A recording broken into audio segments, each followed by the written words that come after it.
Thinking Fast and Slow is a book I'm confident you've heard of before, and something I constantly hear being referenced in my in psychology lessons because I study psychology. And I read this book a while ago, and I was just rereading it recently, and I thought it's extremely valuable, extremely insightful, and I decided to share it with you. So I'm actually going to make two parts of this series where I rattle through the key aspects from this book, the key biases, schemas, stereotypes, things which affect our social, like perception of the world, and try get as much information to you as possible. So let's just get straight into it. We'll start with System 1 and System 2 thinking.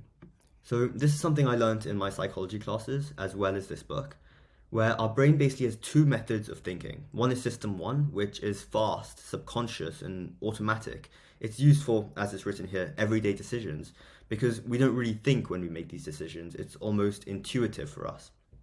And thus, it can be error prone, since we aren't putting too much effort into thinking what truly is correct. And then System 2, on the other hand, is where we take slow, rational decisions, where we're conscious about what we're thinking, we're being logical, we're evaluating it, and we're really putting effort into this decision. And this tends to be used for complex decisions, as if you were taking a test, or if you were thinking really hard about a complex problem that's come up in your life.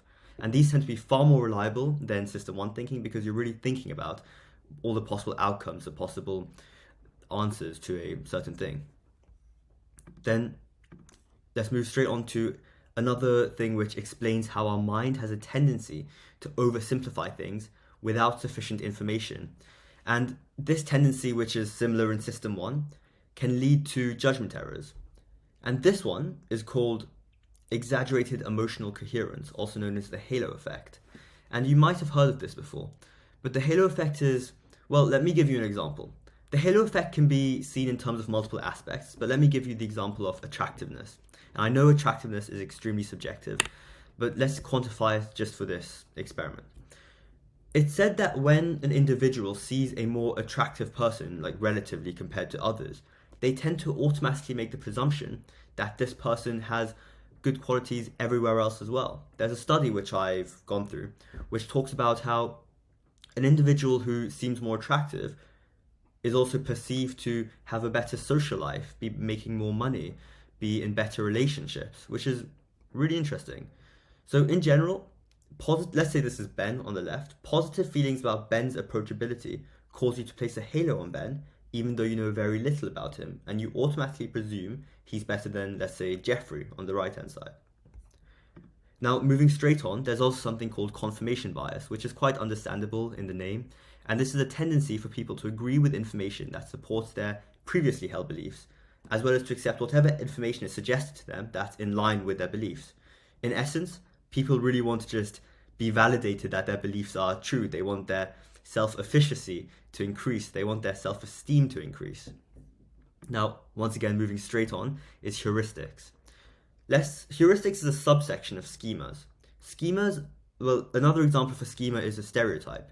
And schemas are basically mental processes we have in our mind to simplify the complex world around us. These tend to be automatic. They tend to affect our behavior. They tend to be very quick and they don't require effort. And like as in their energy saving.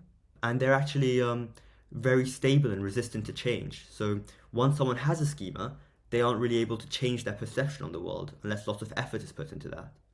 So looking at heuristics specifically, this book mentions substitution and availability heuristics. So the substitution heuristic is when an individual answers an easier question than the one actually posed.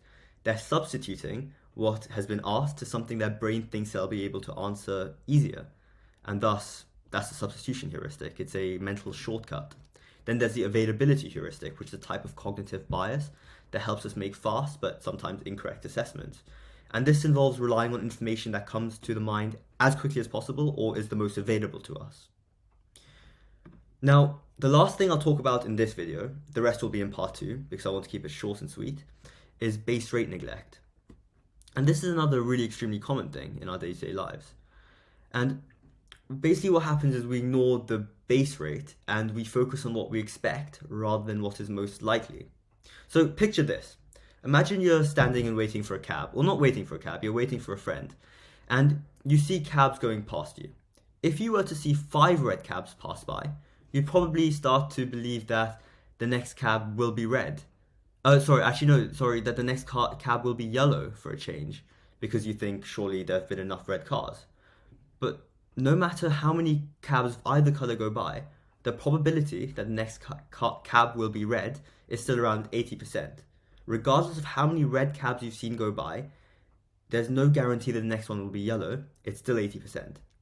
And if we remember the base rate, the percentage, then this starts to come to our notice and we become a bit less biased by this. However, people tend to be focused on what we expect to see. And like in this example, a yellow cab, and this tends to make people more likely to be wrong. And like on a similar line, people also tend to struggle to remember that everything eventually regresses to the mean. So this is the acknowledgement that all situations have their average status, and variations from that average will eventually tilt back towards the average. So I hope that makes sense, and I hope you found this one interesting, because I definitely did. And I would recommend going about your daily life, looking out for these things. Notice your own confirmation bias, your own halo effect. See if you look at someone and think, oh, they're subjectively more attractive. Am I automatically acting nicer towards them? And because part 2 also has extremely fascinating parts and discussions, make sure to like and subscribe, and I'll see you then. Bye.